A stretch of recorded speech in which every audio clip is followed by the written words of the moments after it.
Thousands of people follow one of America's most powerful self-proclaimed prophets. But what if I told you that he was recently charged with operating a multi-million-dollar slavery ring within his own church?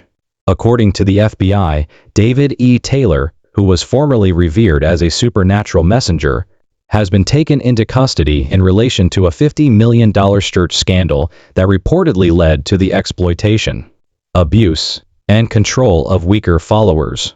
The terrifying portion comes next. What investigators discovered could permanently upend the underpinnings of our megarch culture. And this story is much larger and worse than anyone could have predicted. The arrest of David E. Taylor has shocked the religious community. He portrayed himself for years as a leader, a prophet, and a healer who claimed to have direct communication with God. Thousands of devoted followers were drawn to his ministry, many of them sacrificed their wealth, careers, and sometimes even their families in the hopes of being a part of something bigger. However, behind the scenes, investigators claim that something far more sinister was happening. Federal investigators claim that Taylor's alleged church was merely a front for a $50 million scheme based on financial fraud, deception, and what some today refer to as modern-day slavery. While followers lived in poverty and dread, allegations vary from psychological manipulation and unpaid labor to extravagant spending on expensive automobiles, fashionable outfits, and multi-million-dollar houses. We'll cover all the essential details of this story in today's in-depth analysis. We'll go over the FBI's investigation process, the startling testimony of former members, the money trail that ultimately led to Taylor's demise, and the potential prison term he may now face. This is more than just a tale of one fallen leader, so stay with me. It serves as a warning about power, blind faith, and the disastrous results of unbridled control. And believe me, you'll understand why this case is regarded as one of the most explosive scandals in the history of the contemporary church at the end of this film. We must first examine David E. Taylor, the guy at the heart of the controversy, in order to appreciate its seriousness. Taylor was born in the 1970s and came from a humble upbringing, far different from the opulence he subsequently surrounded himself with. He claims that as a teenager, he had a vision of Jesus Christ that changed his life. According to him, this experience changed his life and led him on a holy quest. His ministry was built on that story, which was later recited, acted out, and disseminated to thousands of believers who believed he was their chosen one. Taylor started giving sermons in small groups, frequently combining impassioned discourse with assurances of healings, miracles, and face-to-face interactions with God. He immediately attracted notice with his personality and audacious statements. He founded Joshua Media Ministries International, or JMMI, in the early 2000s. It appeared to be a strong spiritual movement devoted to prayer, revival, and sharing the gospel from the outside. Behind the scenes, however, ex-members claim that JMMI was more akin to a cult, where it was unimaginable to question Taylor and his word was final. Taylor developed a reputation as a contemporary prophet through conferences, televised lectures, and glitzy marketing collateral. He claimed to have visited heaven and had frequent in-person encounters with Jesus. These remarkable assertions were not limited to spiritual guidance. They were effective promotional instruments. The prospect of being associated with a man who seemed to have a direct conduit to God himself appealed to those in terrible need of meaning, healing, and hope. Taylor's ministry started to flourish financially. Contributions came in, sometimes in the shape of modest gifts from low-income families, and other times in the form of large sums from affluent followers who felt they were contributing to the establishment of God's kingdom. In the belief that their sacrifice would result in blessings, several members donated their houses, retirement assets, and life savings, according to court documents and former members. Taylor had a great deal of authority because of his financial reliance and commitment. According to reports, he had a multi-million-dollar estate, fine suits, pricey automobiles, first-class flights, and an extravagant lifestyle. Additionally, according to insiders, he rarely practiced sacrifice himself, although preaching it to his audience. Rather, his wealth and power simply became stronger, However, as Taylor's empire grew, so did the rumors of mistreatment. Former members started to tell unsettling tales of being separated from their families, being made to work long hours without compensation, and being informed that defying Taylor was to defying God. Gradually, what started out as a religious movement evolved to resemble a high-control organization, what some would daringly refer to as a cult rather than a church. The FBI's attention started to develop at this point, because federal authorities begin to take notice when millions of dollars are at stake and when it is alleged that vulnerable people are being exploited. However, how did the probe start? Who was the first to raise the alarm? When the FBI began to peel back the layers of Taylor's multi-million-dollar ministry, what did they find? At that point, the situation becomes even more dire. From the outside, David Taylor's rise may have appeared invincible, but every empire has weaknesses. And when courageous former members started speaking up, those gaps were visible for Taylor. There had been rumors of abuse within Joshua Media Ministries International for years. According to several publications, former adherents recount being overworked, coerced, and silenced out of fear of divine retribution. However, these testimonies were disregarded for a long period. Ultimately, Taylor was a compelling leader with thousands of devoted followers who would brush off any criticism as an attack on a godly man. When a few whistleblowers realized they could no longer keep quiet, everything changed. Some had given up everything they owned and severed their family ties in order to spend years inside the ministry.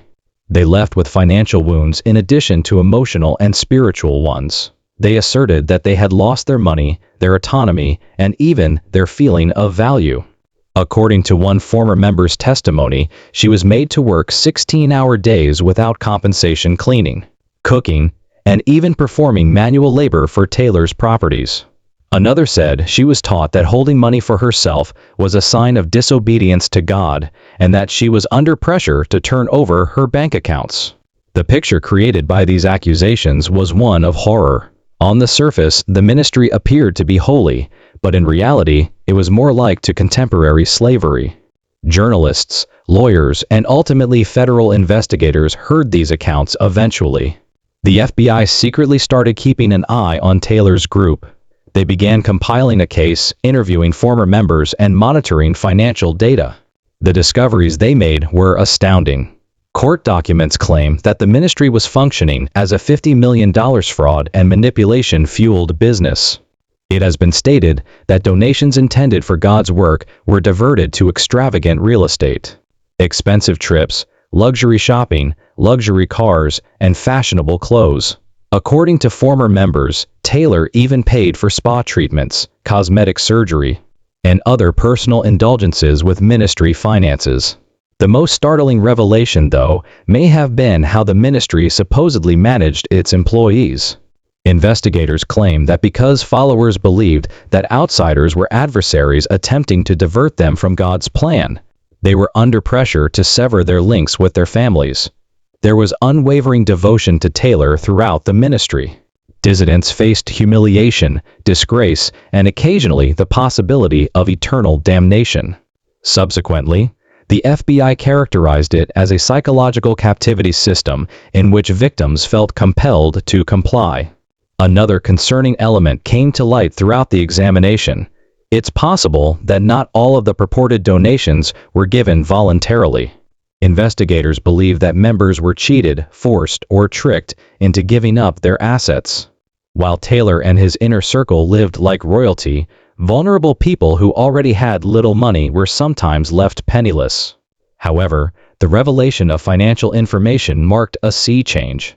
Documents that revealed significant differences between Taylor's real spending and what the ministry told the IRS.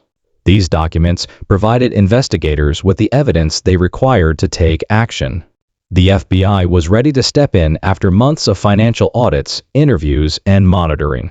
The earthy reality of federal charges was about to befall Taylor, the self-styled prophet who claimed to have spoken directly to Jesus.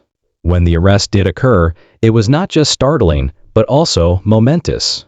However, we must first examine the actual experience of life for the members of Joshua Media Ministries before moving on to that momentous occasion. Because the real human cost of Taylor's empire is exposed by those unsettling first-hand reports. David E. has a far harsher reality when you look behind the dazzling stage lights, the well-rehearsed sermons, and the claims of miracles. The ministry of Taylor. Joshua Media Ministries International was a doorway to paradise on earth for his devoted followers. However, it was a jail of exploitation, manipulation, and terror for those who managed to get out. The culture described by former members is one of total control. Taylor was more than just a clergyman. His pronouncements held the weight of God himself, and he was portrayed as a divine authority figure. It wasn't only considered disrespectful to question him, it was seen as spiritual disobedience. And that type of pressure was sufficient to keep those who genuinely thought he had direct access to heaven silent, even in the face of abuse. A young woman in her 20s who was once a member described how she was drawn in by promises of spiritual development. She was informed that she would be included in a select inner circle that would aid in reviving the community. However, the dream quickly became a nightmare after joining. In the ministry, she put in long hours up to 14 or 16 hours a day without receiving compensation, cleaning, cooking, planning events, washing bathrooms, and even doing personal tasks for Taylor. Her life turned into a life of servitude. Others repeated her story. We weren't volunteers. We were slaves in the name of God. One individual said that he felt compelled to sell his house and contribute the income after he joined the ministry. He was assured that God would multiply the benefits of his sacrifice.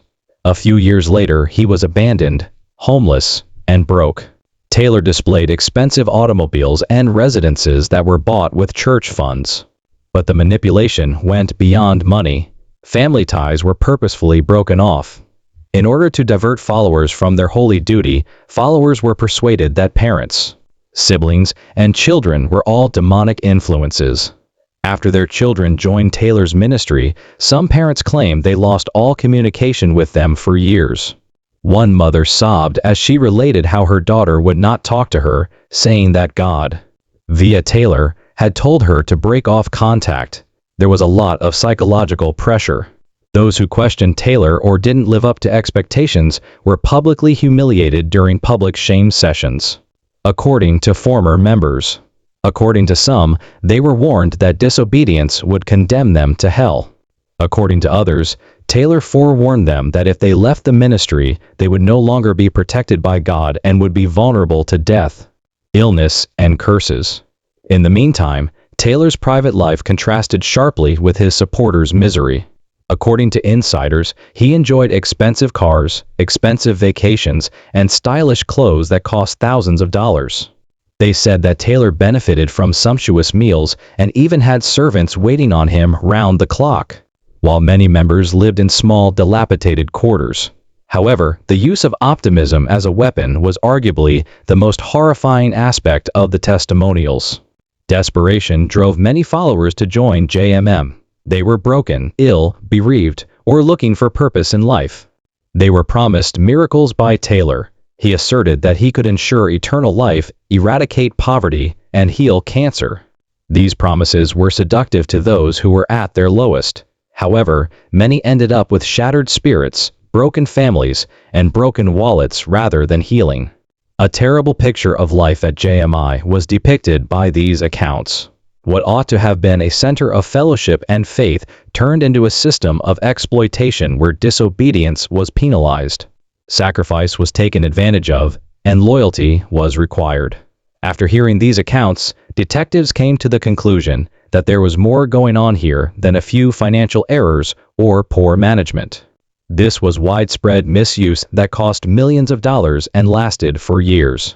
The testimony, which demonstrated both the financial fraud and the underlying human anguish, turned into crucial evidence in the FBI's case. Even though these tales were terrible, they were only one piece of the whole. Because the investigators' next big question was straightforward: what happened to all that money? And some of the most startling revelations in this whole story were made possible by the response to that query. The FBI wasn't merely searching for careless bookkeeping when they started examining Joshua Media Ministries International's financial records. They sought evidence of illicit activities, and they discovered something astounding. On paper, JMMI presented itself as a faith-based charity. Its purported goals were to help underserved populations perform healing services and share the gospel. Donors were informed that their money would support humanitarian efforts, outreach initiatives, and revival activities. However, upon further investigation, the money trail revealed an entirely different picture. Millions of dollars in alleged ministry donations were being embezzled into an extravagant lifestyle that appeared more appropriate for a celebrity than a preacher. According to court filings and financial data that were leaked, million-dollar homes, fancy cars, expensive clothing, and even personal cooks. According to reports, they were all financed by individuals who believed they were donating to God. The purchasing of automobiles was one of the most startling findings. Testimonies claim that Taylor's ministry possessed a lavish fleet of vehicles, including a Rolls-Royce, Mercedes-Benz, BMW, and Bentley.